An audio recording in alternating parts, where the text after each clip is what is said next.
I want to get onto some of the priorities, but before I do, I just want to touch on something that there's a lot of people who worry about the way Malaysian politics is shaping up, that perhaps people are already looking to the future, and that, you know, the situation is being dominated somewhat by a proxy race, that there's a lot of focus, for example, on the future of the son of the former Prime Minister, Dr. Mahathir, and the son-in-law of Dr. Badawi, the current Premier.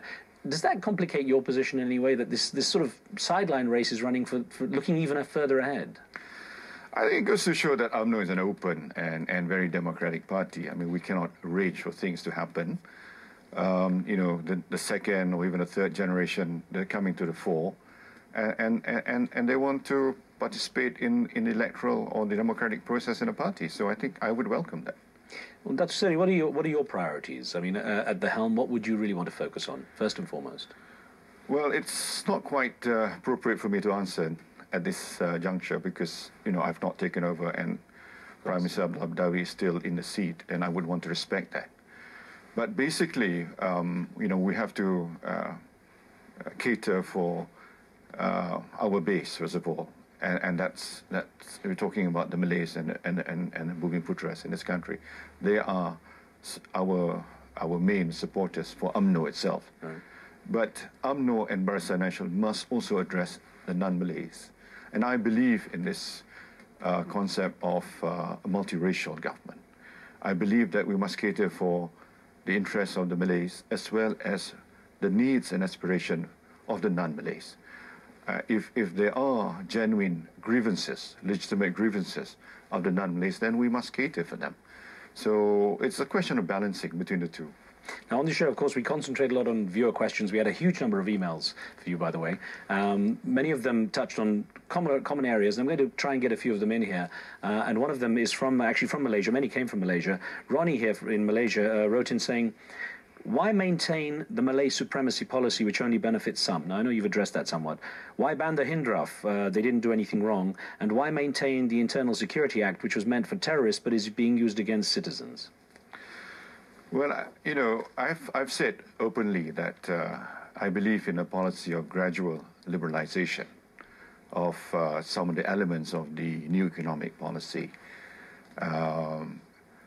As the Bumiputras become more secure, more confident, and more developed, then there will be less need for us to have the elements of the new economic policy or the affirmative actions in this country. But it has to be a gradual process. At the same time, we must be fair to the non-Malays. And I think the government has taken steps.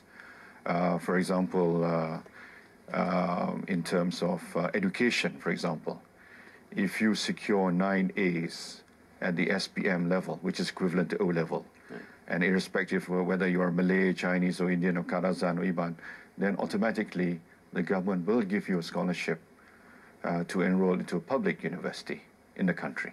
So that is an example of a new initiative that the government has initiated. And in my fiscal incentive package, which I announced in Parliament early November, we gave 50 million each. 50 million to Chinese schools, 50 million to Tamil schools, 50 million to mission schools, and 50 million to the Islamic schools that are part of the Ministry of Education.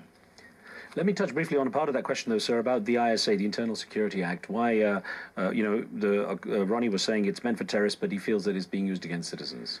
No, I realize that. I think there is a very strong raison d'etre, you know, for the existence of the Internal Security Act. You know, I mean, look what happened in Mumbai. And you realize that you cannot take security for granted. And the only reason, or rather the main reason, why there have been no serious acts of terrorism in this country is because we have in place the Internal Security Act. But at the same time, I realize that what is important now is to realize that people are more concerned about civil liberties. Right. Therefore, what is important is that how you apply the Internal Security Act.